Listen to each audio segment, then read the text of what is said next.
Sir আসসালামু আলাইকুম। ওয়ালাইকুম আসসালাম। ও চেয়ারম্যান সাহেব বসেন। তাই এখন কোন তো কিসের টাকার কথা করছিলেন?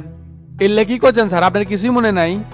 আজব ব্যাপার, কিসের কি খুলে না খুলে কেঙ্কা করে বুঝবো?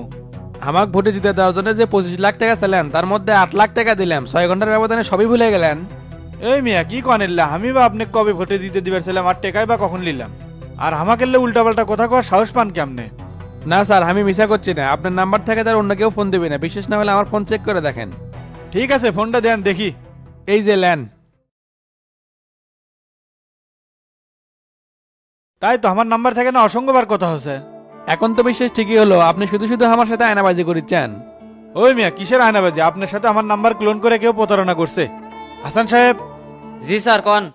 হাসান, আমার নাম্বার ক্লোন করে কেউ চেয়ারম্যানের কাছ থেকে টাকা হাতে নিছে, তাড়াতাড়ি বিষয়টা তদন্ত করেন। স্যার নির্বাচনের সময় কিছু স্পেশাল হ্যাকার এল্লা করে, আর কিছুদিন আগে গাইবান্ধা গোবিন্দ কোচ এরকম একটা ঘটনা ঘটছে। আপনি ইমিডিয়েটলি তদন্ত করা শুরু করেন, একে আমাকে ধরাই লাগবে। Okay sir. চেয়ারম্যান সাহেব, আপনাকে আমি চালাক মানুষ ভাবছিলাম, কেউ লোভ দেখায় টাকা ছিল আর আপনি তাকে টাকা দিয়ে দিলেন। আমি তো এত কিছু বুঝি না, আপনার নাম্বার থেকে ফোন আসলো তাই আপনার উপর বিশ্বাস করে টাকাগুলো দিয়ে দিছি। আমাকে মনে করে টাকা দিবেন কে? আমাকে দেখে কি ঘুষ করবো না হয়?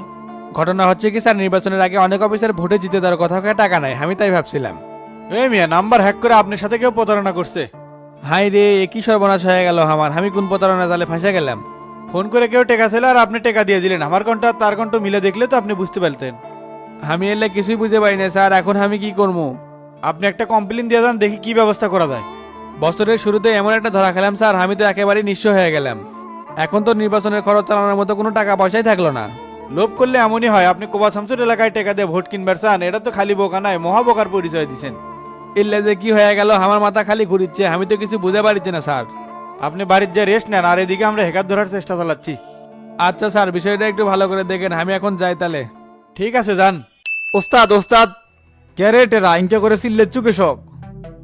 ওস্তাদ, একটা না ঘটনা ঘটে গেছে। কি ঘটনা ঘটছে?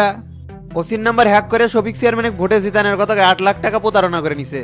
কোষ কি রে, ঘটনা সত্যি নাকি? ওস্তাদ, কনস্টেবল হাসান এইমাত্র ফোন করে খবরটা দিল। ক্যারে, তুই আবার থানার লাইন গার্ড কবে থেকে পাকে থুসুরে? আমি হলাম কোবাসাম তো শিশু, এগুলা লাইন গার্ড না থাকলে কি আমার হবি? তার মানে ওসির নাম্বার কলন করে অন্য কেউ এ কাম করছে? ওস্তাদ, আমারও তাই মনে হয়।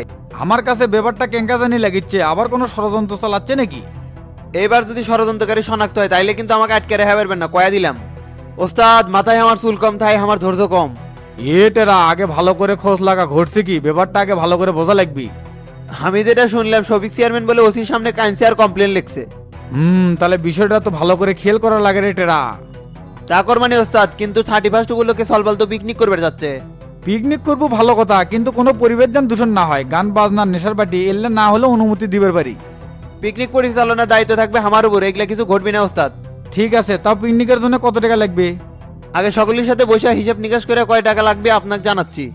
আচ্ছা ঠিক আছে, আমি তাহলে না বাজার বিলে থেকে ঘুরে আসি, দেখি পরিবেশের কি অবস্থা। তো ওস্তাদ, আমি কি আপনার সাথে যাবো না?